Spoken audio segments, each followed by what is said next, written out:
Hello everyone. Puri curry and chapati మా family favourite dinner recipe మీతో share చేస్తున్నాను. రెసిపీ చూసేయండి. ఈలోపు ఒక ఫన్నీ స్టోరీ చెప్తాను. ఉసిరికాయంత ఊరిలో మునక్కాయంత ముసలమ్మకి బంగాళాదుంప అంత బంగారం ఉండేది.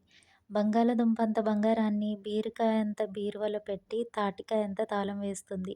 అది దొండకాయంత దొంగోడు చూసి తాటికాయంత తాళం పగలగొట్టి బంగాళాదుంప అంత బంగారాన్ని ఎత్తుకుపోతాడు.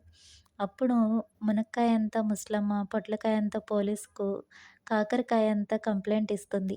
అప్పుడు పొట్లకాయంత పోలీసు జీడికాయంత జీపులో అనసకాయంత అమీనును తోలుకొని లవంగమంత లాఠీ తీసుకొని పచ్చిమిరపకాయలాంటి ప్రశ్నలు అడిగి బెండకాయంత బేడీలు వేసి దొండకాయంత దొంగోడిని జామకాయంత జైల్లో వేస్తాడు. మునక్కాయంత ముసలమ్మకు బంగాళదుంప అంత బంగారం ఇస్తాడు పొట్లకాయంత పోలీసు. ఈ స్టోరీ ఆల్మోస్ట్ అందరూ వినే ఉంటారు కదా. Thank you for watching. Bye.